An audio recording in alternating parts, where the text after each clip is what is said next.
Hello, great games at your table. Boy, my lighting is off again. Hang on, let me fix that.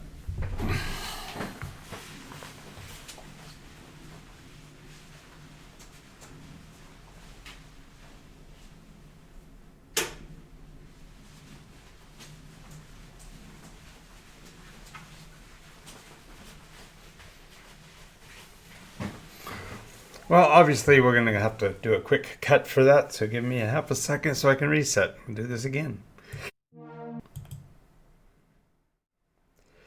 Great games at your table. I'm Jonathan Albin, and this is Nikos RPG, and today's Game Master's Soapbox is going to be dealing with what is now the holiday. Those of you that recall last year on this day, I declared that I was not going to be a game master any longer, and I did an entire 20-minute video where I explained why I was ceasing after 50 years of doing this and going to return to a life of mendacity and calmness. And of course, I couldn't finish. I started laughing through my own joke, so it was short-lived, the idea that I confused anybody. But today I want to talk about the concept of the Feast of Fools in a completely different way. And this is partially predicated by several of my recent videos and some of the responses that came back from viewers. And I greatly appreciate, by the way, everybody who does so. And if you haven't yet, make sure you go down below and click all the buttons so that the algorithm will know that you're part of our audience. But in particular today, I want to talk about the other side of April Fools, and in this case, what we have to look at in terms of fooling ourselves and what happens within the mind of game masters sometimes. And basically, we're going to talk a little bit about the concept of confidence, self-confidence, doubt, and the like. So let's get started.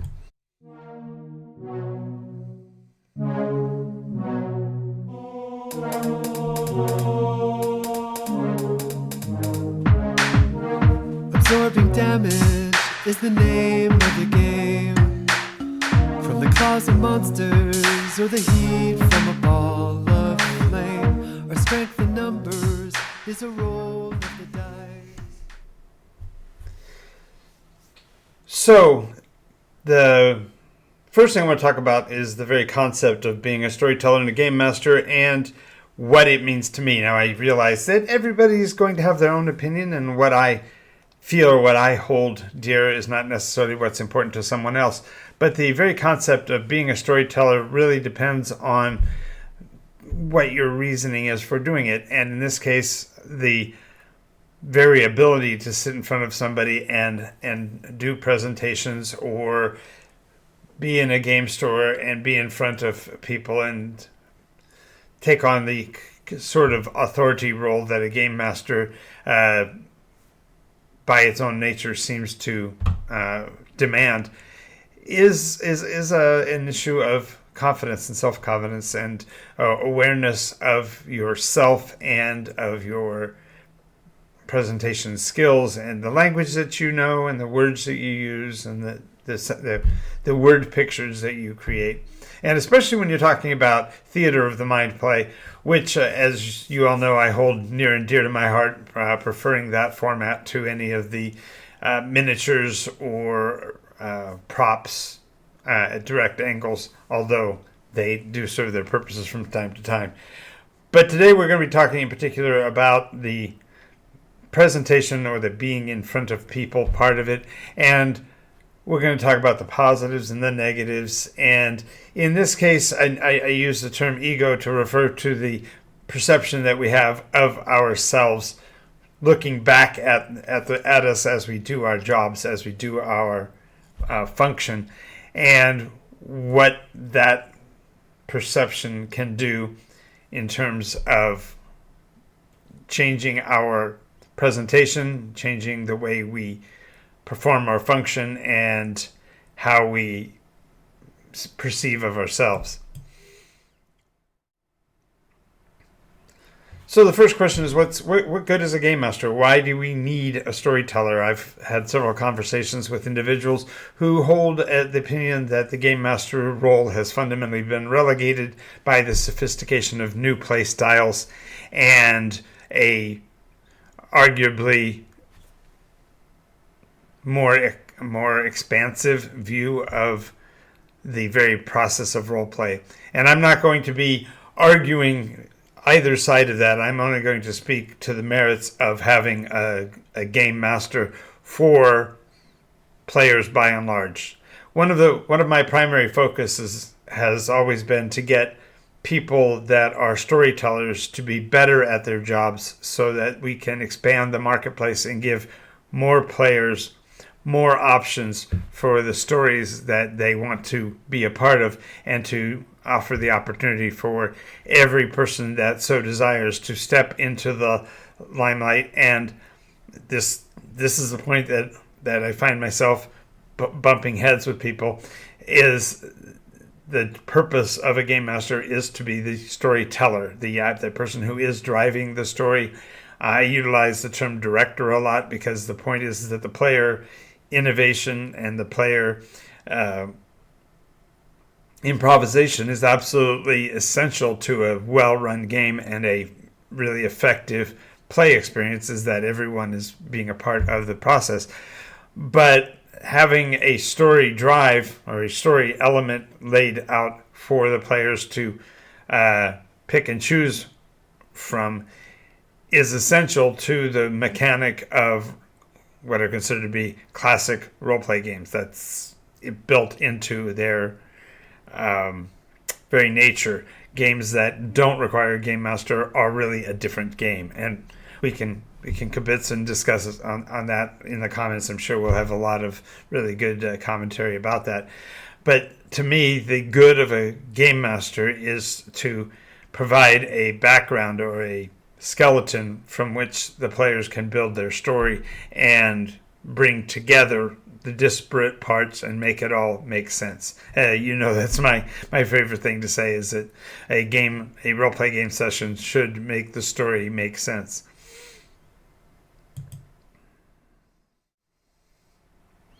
But it is important that the game master is able to look at his performance in the main and see whether or not he is, as the saying goes, huffing his own farts, or whether he's actually providing a useful service to the players. And so the ability and the necessity of self-evaluation still needs to be there. And one of the principal ones is, why are you doing it? What is the reason for that? Now, I've stated before that the purpose of this channel is to allow me, with 50 years of experience, to help you make your games more vibrant, more interactive, more fulfilling, more theoretically, more in every category. And because of that, I have to be careful to ensure that I'm not the one who's, as I said before, huffing farts. I have to make sure that what I'm saying is making sense to you. And so these episodes like this one are set up really for feedback from you, the viewers, on whether or not I'm achieving my goal, if I'm getting across to you anything useful to you, or if I am just, as another one would say, burning daylight. So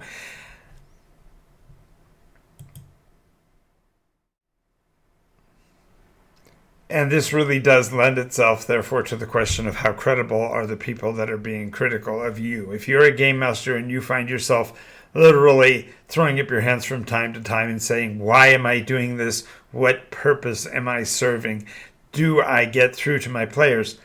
It's a matter of realizing that you have to worry about the credibility of your critics. So, for example, in my case, if I'm looking at this as, it's an April Fool's Day, I've been running games for 50 years.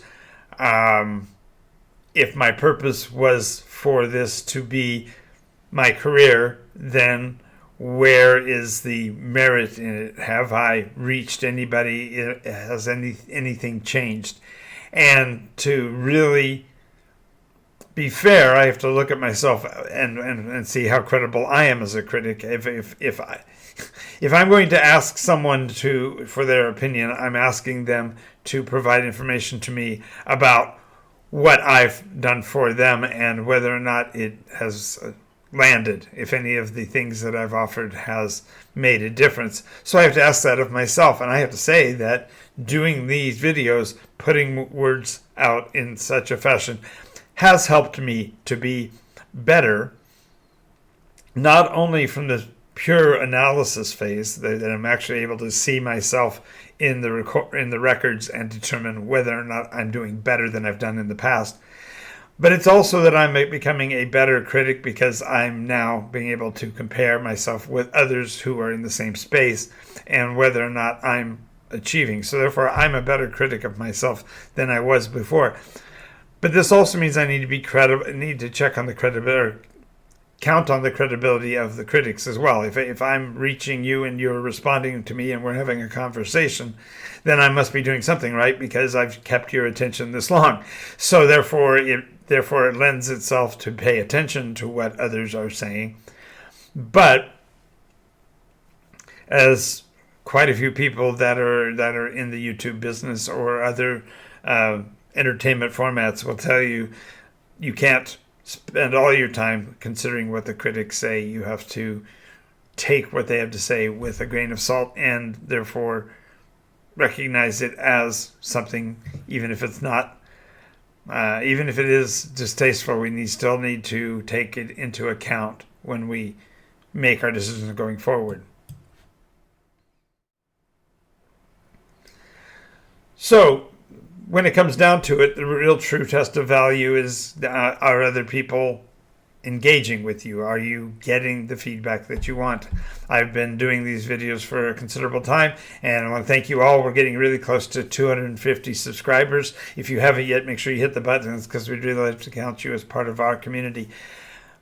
But that process of adding additional people and subscribers and members to our Patreon and such is a relatively slow process, but there has to be a way of measuring advancement, and so that's why we track these kind of things. And so the true test of value is there a change in your experience? And I can tell you that the players that I have that are at the game stores and in my direct groups has been a real bolster to my position, because I must be doing something right to have such an expansive and wonderful audience as all of you.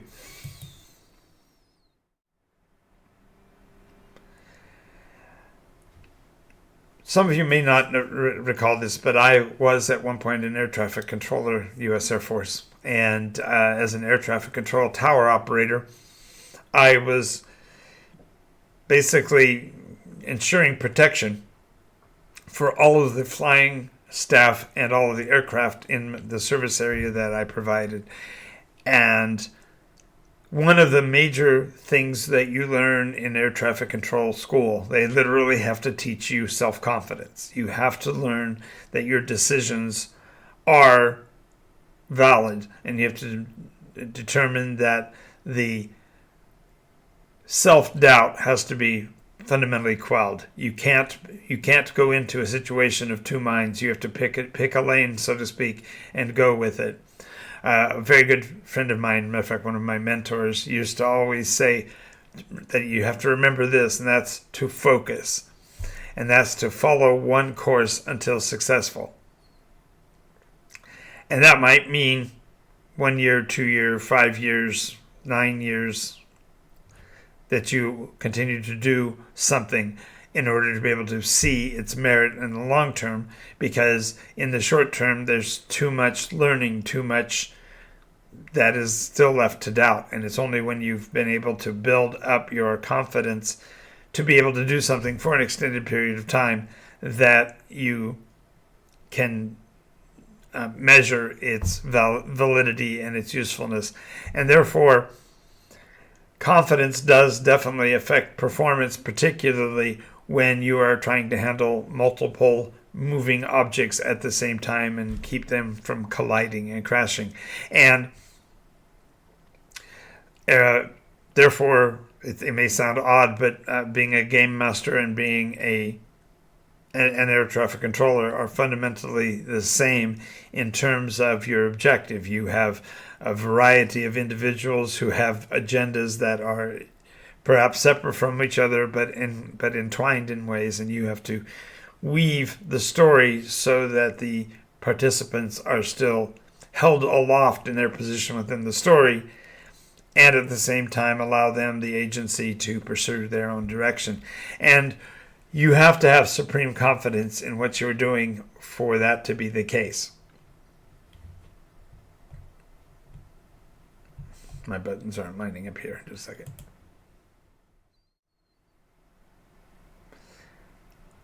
So then that leads to what is commonly known as imposter syndrome. The idea that as an air traffic controller, when you are making those calls and making those decisions, some of them are going to be wrong calls. They're going to cause more difficulties than they solve.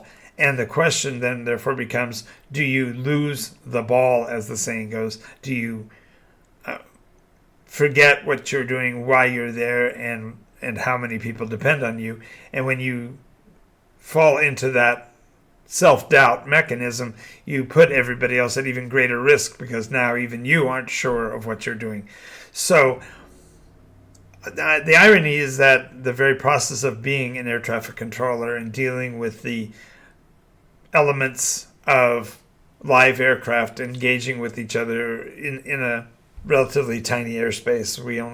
For example, I was at a control tower, so I was dealing with aircraft within visual sight for the most part.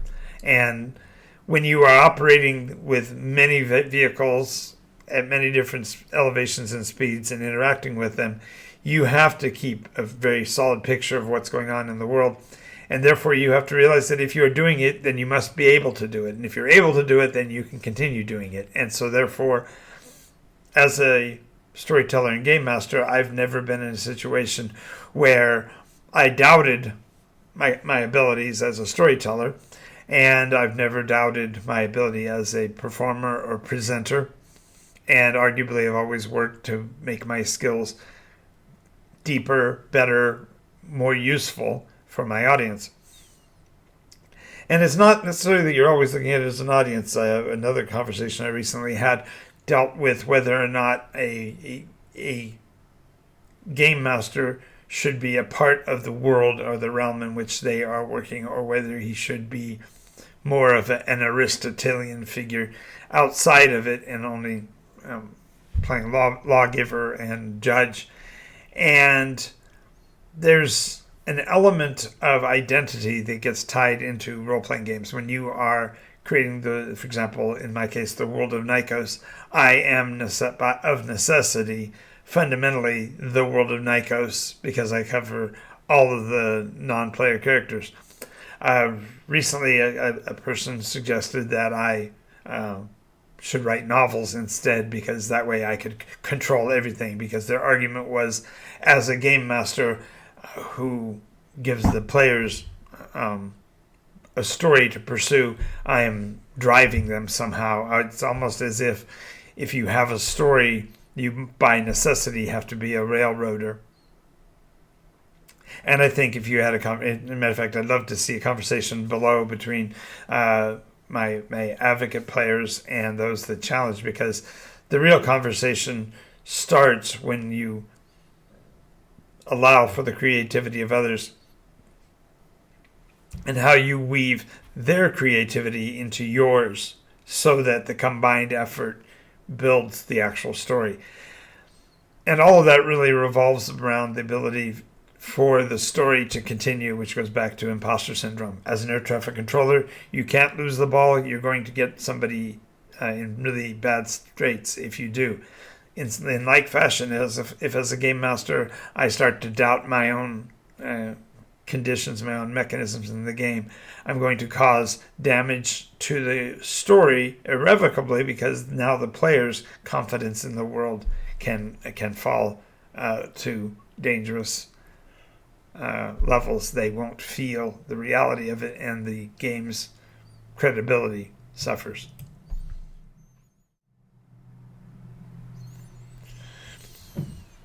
Yet another of the conversations that I've had to do with whether or not a game master storyteller is a artist or a service provider.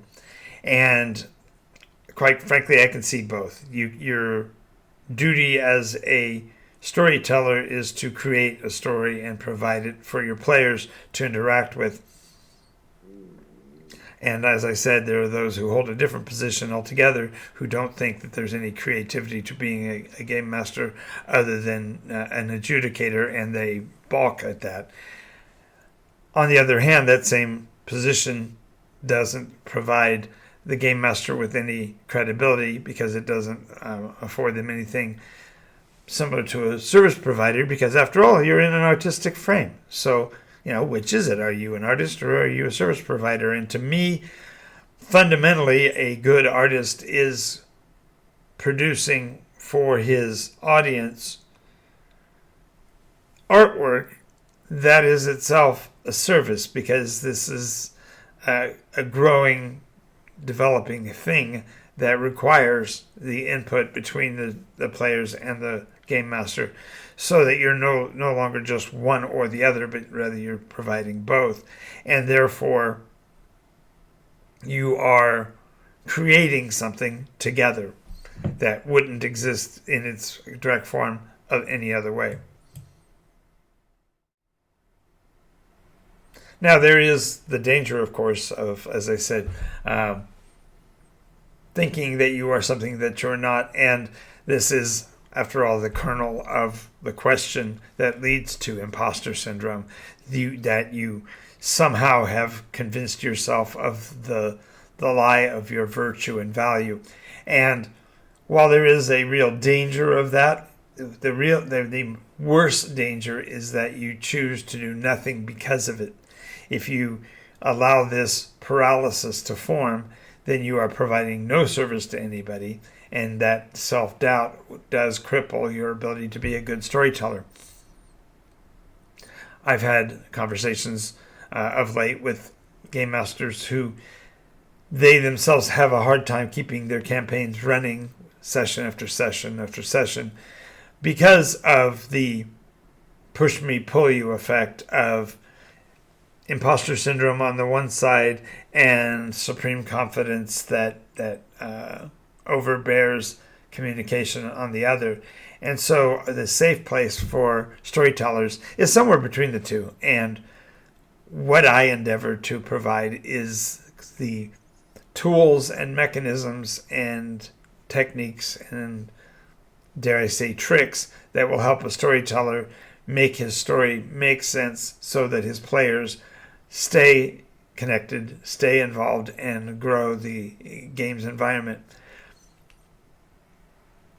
One of the measures, of course, of a game master's skill is how many new players that he handles on a given schedule, and whether or not those new players stick or whether they slide off into obscurity. And so it's a communication process, and the dangers of self-deception are on both sides, because you might doubt yourself and then trust your own doubts more than trusting your original assertion of skill. So it's a weird sticky wicket, so to speak, to worry about what one thinks of oneself, but it is, of course, an element of the very process to improvement. If you don't trust your own beliefs about yourself to some extent, then the confidence that you have becomes weaker, and therefore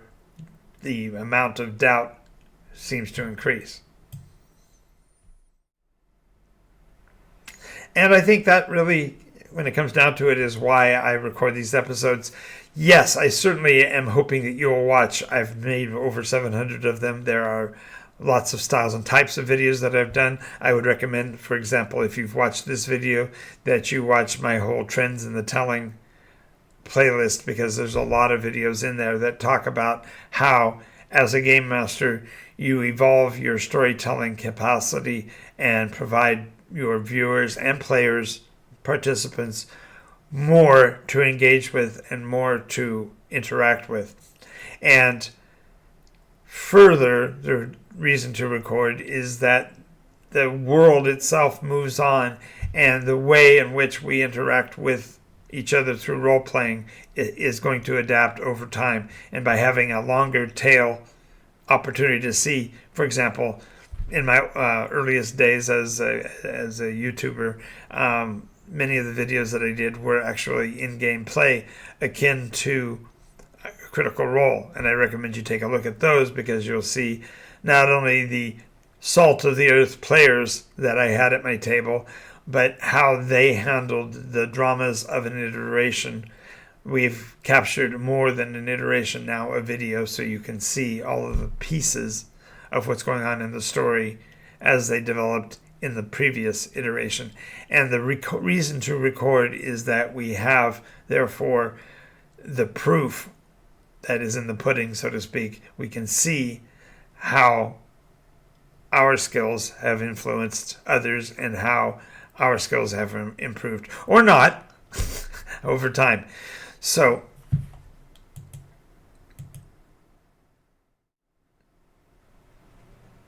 in the end, my real point of this is that the presentations that I provide sometimes give a little bit more of the soft, fluffy side of my personality, and other times they are the adamantine armor that I protect myself with in reference to those who disagree with me. And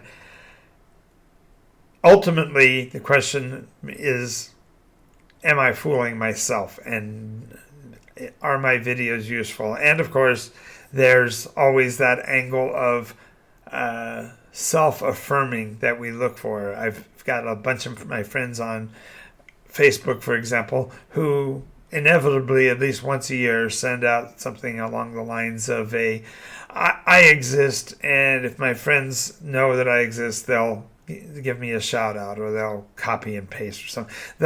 The point is that they are looking for validation, and I, as a game master, also am, at least at some level, asking for validation. And I don't feel that I am showing a level of hubris by recording. It's not like I think that my game mastery skill is particularly better than anyone else's. I will say that if I've done it, you can too. And I hope to help you make your games make sense, because in doing so, I want to help us build the overall marketplace and get more people playing, which of course leads me to the message I always say at the end of my videos, just like my grandfather would say: we've done enough work, we've gone through a lot of really tough efforts today, so make sure that you go play.